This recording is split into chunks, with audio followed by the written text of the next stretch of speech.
नमस्कार दोस्तों, मैं आपकी होस्ट और दोस्त आज बड़े दिनों बाद आपके लिए एक कहानी लेके आई हूँ। इस कहानी को बताने के दो मकसद हैं।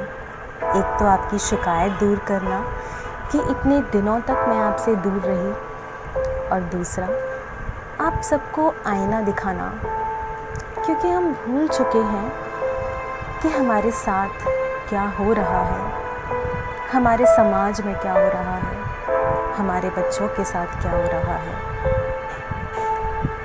तो कहानी को यूँ शुरू करते हैं कि एक लड़की थी, माही। बहुत ही संस्कार वाली लड़की, समाज के हर आयाम में खुद को बेहतर से फिट करने वाली।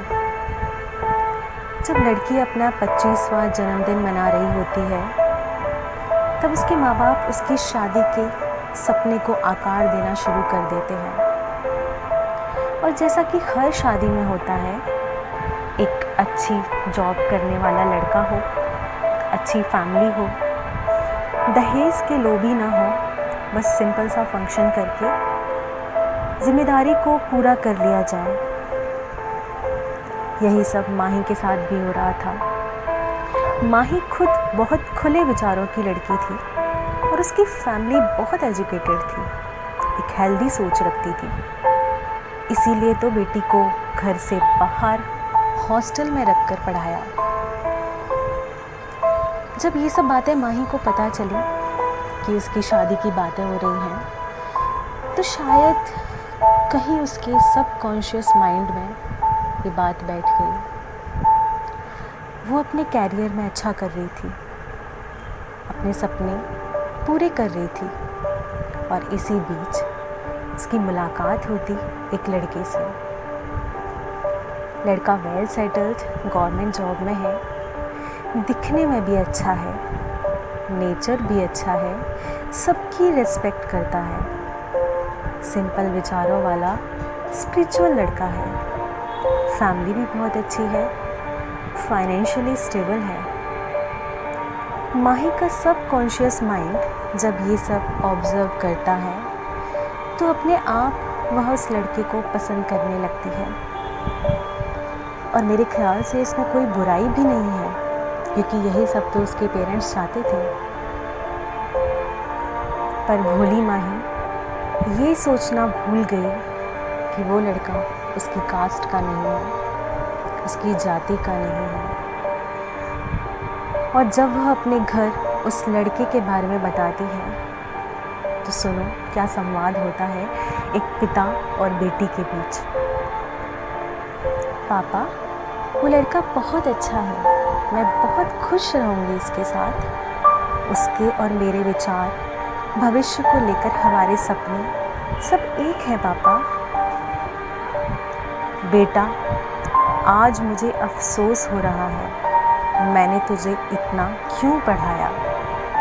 क्या तू ये भी नहीं समझ पाई कि एक दूसरी कास्ट में शादी करके हमारी समाज में क्या इज्जत रह जाएगी। पर पापा, वो भी तो इंसान है।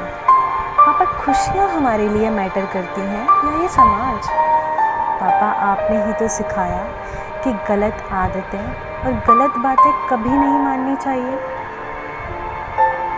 तो अब तू उस लड़के के लिए हमसे बहस भी करेगी। मैंने जो कह दिया वो फाइनल है। माही चुप हो जाती है, क्योंकि उसे लगता है कि उसके माता पिता ने उसे अच्छी परवरिश दी, उसे पढ़ाया, तो वो अब उन सबके बोझ तले कुछ भी नहीं कह सकती।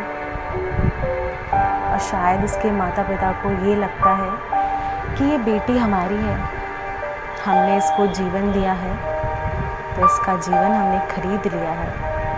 और खरीदी हुई चीज़ पर हम ऐसे ही अपना हक जताते हैं। क्यों दोस्तों, सही कहा ना मैंने। कुछ दिनों बाद अपनी ही कास्ट का लड़का देख माही के माता पिता उसकी शादी कर देते हैं। शादी को आज 2 साल हो गए हैं, पर माही तो मानो ऐसे हो गई है जैसे किसी ने उसे रोबोट बना दिया हो। ना कुछ अच्छा लगता है, ना कुछ बुरा लगता है, ना कुछ सपने हैं, ना जीवन जीने की इच्छा है। माही की कहानी अभी ख़त्म नहीं हुई है, पर मैं उम्मीद करती हूँ कि जल्दी उसकी कहानी ख़त्म हो जाए और फिर उसके जैसी कहानी किसी की भी ना हो। दोस्तों, मैं नहीं जानती मेरी बात ने आपके दिल को झकझोर किया होगा या नहीं, मेरी बात आपके दिल तक गई होगी या नहीं, पर माही की कहानी बताना बहुत ज़रूरी था। कहानी पसंद आई है तो कोशिश कीजिएगा कि माही जैसी कहानी कभी किसी को दोहरानी ना पड़े। मैं कुछ कहना चाहती हूँ उन पेरेंट्स को जो पता नहीं क्यों पर अपने बच्चे का दुख देख नहीं पाते, समझ नहीं पाते कि उनका बच्चा उनसे एक साथ मांग रहा है केवल खुश रहने के लिए। क्या खुशी की कीमत बच्चों की ज़िंदगी से बढ़कर होती है? ज़रा सोचिए और इसके बाद खुशियाँ बांटें।